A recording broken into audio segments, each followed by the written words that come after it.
আবার ঘাটে আনার কি দরকার? ওকে না হয় আমি বাড়ি গিয়ে গা ধুয়ে দিতাম। ওকে আমি এমন ভাবে সাঁতার শিখাবো ও যেন সব পরিস্থিতিতে সামাল দিতে পারে। তোমার না সব উল্টো পাল্টা কথা।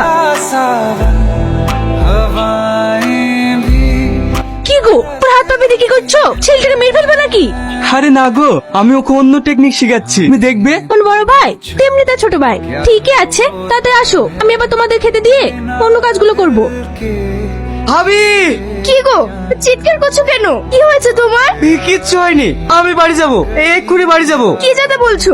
পাগল হয়ে গেছো নাকি? কটা বাজছে জানো? না না, আমার ভাই ভাবির জন্য খুব মন খারাপ করছে, আমাকে বাড়ি যেতেই হবে।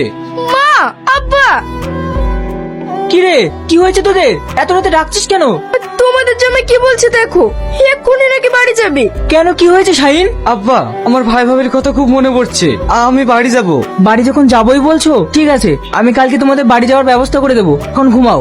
ঠিক আছে আব্বা।